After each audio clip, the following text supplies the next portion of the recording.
start your day. Fabulously flawed, we're lighting the way. Monday to Friday, new episodes with laughter and love. Let's start the show.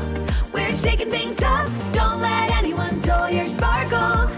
Motivation, inspiration, and fun. Fabulously flawed, everyone.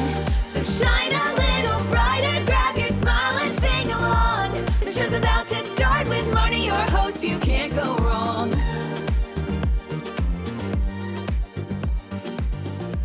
Hey, Fabulously Flawed friends. Welcome to Fabulously Flawed. I am your host, Marni, and it's Monday, where I normally do Motivational Mondays, but now I am changing it to MoDIVational Mondays with M-O, capitalized diva, and 8. So MoDIVate, because you ladies out there, you're my divas.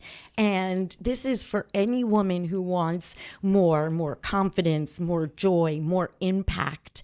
I myself went from doubt to diva. So ladies, I am here for you. So I love that one day I was just doodling or just in my thoughts, and I came up with MoDIVA. Like, we're divas. And so I was like, okay, ADH divas. I have OC diva, anxiety diva. Like, we are divas. So I'm putting the fabulous spin on all of our disorders. ADHD, a diva has disorders. And I'm just here as your motivator, helping you turn your dreams and everything into truly dazzling, doable steps, because I did it for myself. I legit went from hesitation to highlight reel. Like, my highlight reel, I watch and I'm like, wow, I have imposter syndrome, but damn, I'm pretty proud of myself. So if you're ready to own your power, ladies, I am ready to motivate you there. So I am really excited because I didn't like saying empowerment coach, because I'm more than just that. My goal has always been to help young women. I started my very first speaking engagement was at the University of Florida, a sorority there.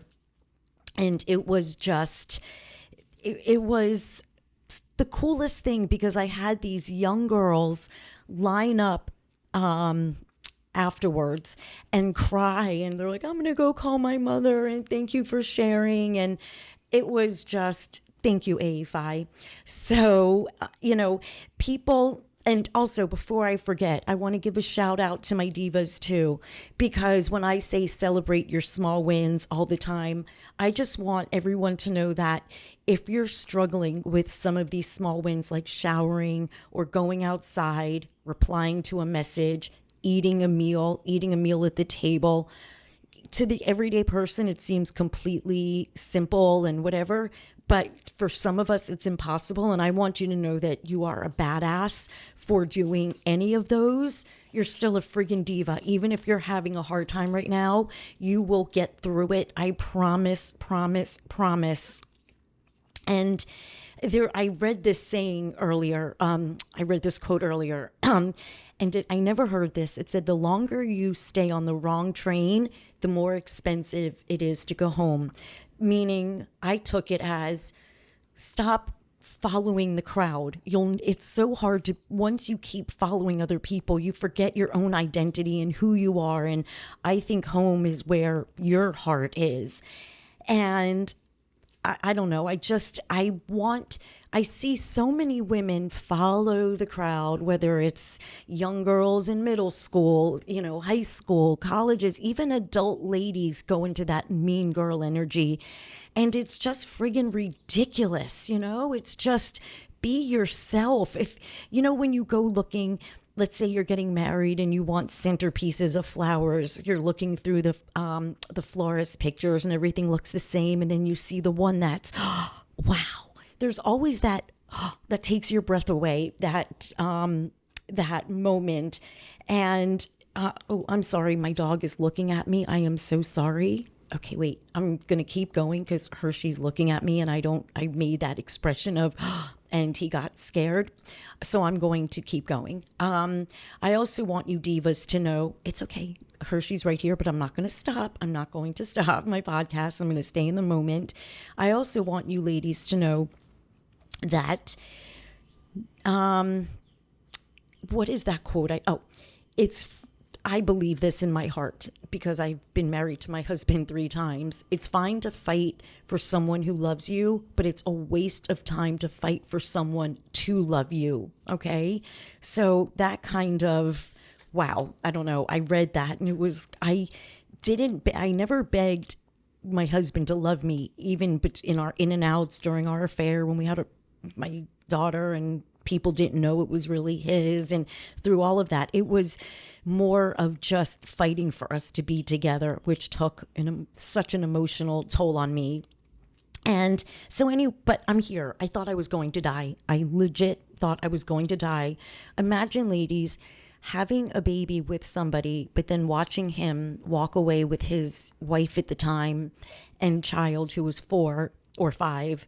And I am here with his child. I know it sounds crazy. That's why I wrote a book. So my husband had to adopt his own daughter when she was a little girl. And if you're confused, that's why I wrote a book, because my story is just trauma drama. And I just want to give my motivating, I love saying that now, for my divas, motivating advice. I say this probably all the time. Stop trying to control what you can't. I say I put out my episodes. Can I control who listens to it? Nope. But I can do the best episode and just put it out there, and whatever's supposed to be is going to be. A superpower, ladies, is not reacting. Take your power back. People are going to want to poke you. You react and they go, God, you're so crazy. Anytime someone pokes you, you don't have to react. Not every argument or discussion do you need to RSVP and attend.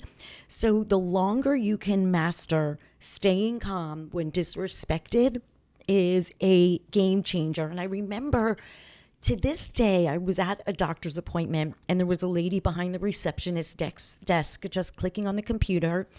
And a Karen nurse came up and said, you scheduled too many people at the same time.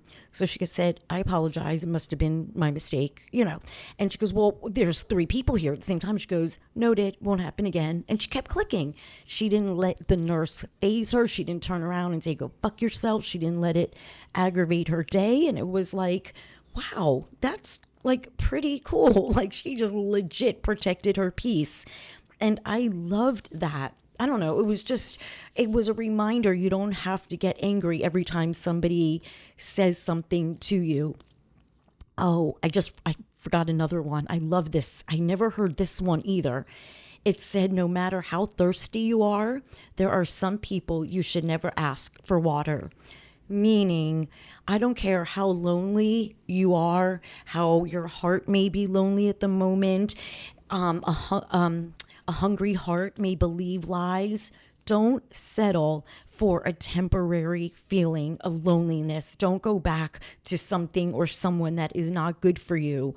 I don't care how thirsty or hungry you are for that loving or good words. Don't compromise yourself, okay? I love that. No matter how thirsty you are, there are some people you should never ask for water. I love that. I don't know.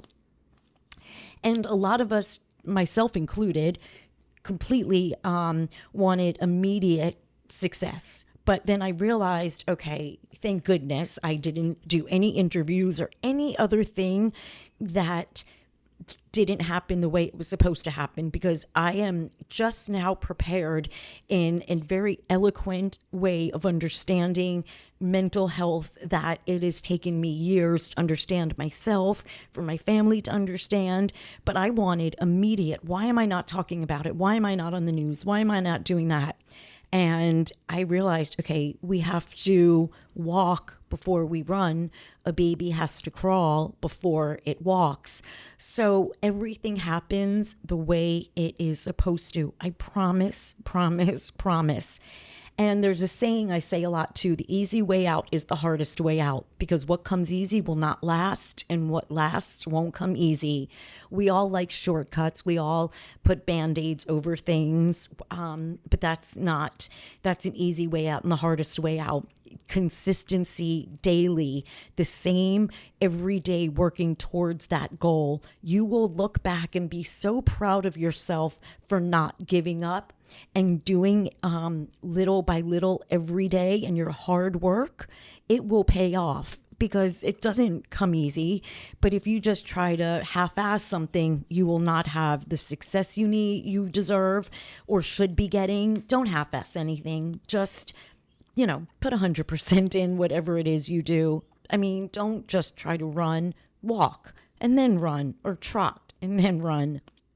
And I think also the when I was talking about mean girls too, who definitely need some major motivating. It's, they have their divas inside them, but they refuse to show it because they like being cliquey and gossipy and jealous. And the older I have gotten, I have learned that the secret is not to let their unhappiness and misery affect me. Let them sit and be miserable. I used to take it so personally, and then I'm like, wow, only unhappy people want to make other people unhappy. Divas, and my mission to motivate you is to let you guys know what people say about you, number one, is none of your business, has nothing to do with you, and truly a reflection on how they feel about themselves. And I can guarantee you, anyone you admire is nobody that would be talking about you, and the people that are behind you for a reason. So on that note, guys, I hope you have a marvelous Monday, and smile at somebody, motivate somebody, smile at another woman, compliment somebody, a genuine compliment. And remember, another woman's success has nothing to do with how far you will go. Somebody even may copy your idea, but nobody is you with your story. So protect your peace, and remember to never let anyone burst your bubble, and to never, ever, ever, ever let anyone dull your sparkle. And if you want me to be a motivator for you, if you want one-on-one motivating, if you have your inner diva waiting to come out, you can email me at fabulouslyflawed with 2ds.com. Sending so much love and so much peace. Thanks so much for joining us on this episode of Fabulously Flawed. If you're enjoying the show, please feel free to rate, subscribe, and leave a review wherever you listen to your podcasts. That helps others find the show, and we greatly appreciate it. Once again, we're so glad you're here, and we hope you'll come back Monday through Friday for another serving of empowerment, motivation, and inspiration. We'll catch you next time on Fabulously Flawed.